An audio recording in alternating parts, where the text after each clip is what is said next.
since writing the Making Tax Digital book, Making Tax Digital Without the Panic, I've had loads and loads of questions about like different features in Xero, especially for landlords, because there's one or two little complications to do with landlords, and one of those is to do with if you're working with a managing agent. So I've gone into my Xero, and this is my live property Xero, by the way, and I've created, not necessarily created, but I've sort of manipulated so we can actually have a look at one of these examples.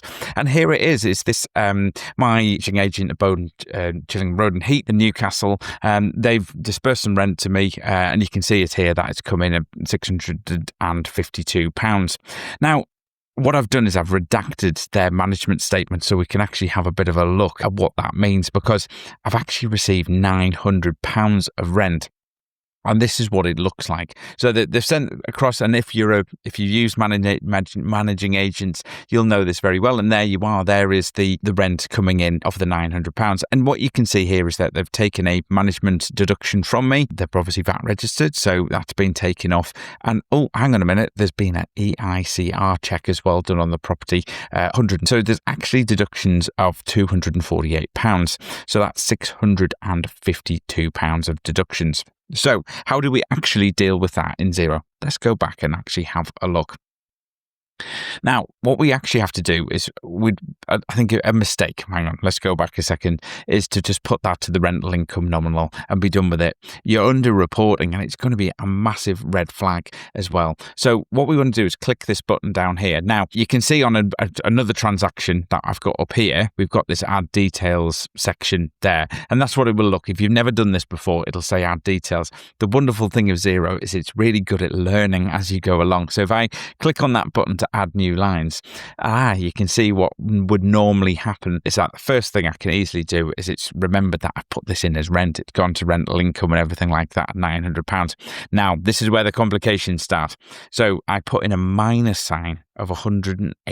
And one of the cool things in here, by the way, is you can do maths within that box, believe it or not. So I think my management commission was 10%, for example. This isn't going to work because of the VAT registration, but you get the idea. It's you can actually do a bit of mathematics in those boxes as well. So if you, rather than having to pull out a calculator and do something and like, can I just check that? You can actually check it within the box. I find it so useful. I've obviously set up a nominal for that as well. And then the final thing is I've got an EICR check from a contractor, which was £140. And I've got a nominal called repairs and maintenance. That goes in there as well.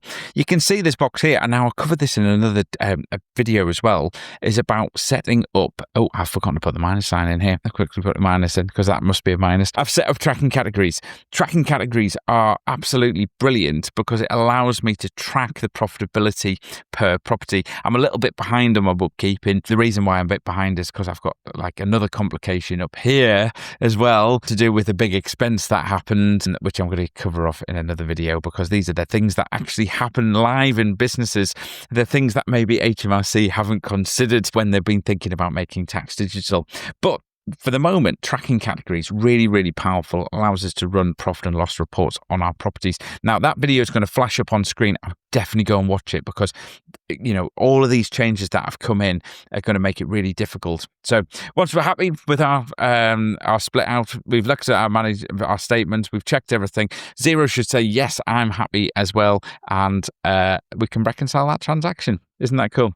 Right, I'll leave it there as today. Don't forget to watch that video on tracking categories to really make sure you know how your property portfolio is performing. And I'll see you in the next video. Thanks, bye.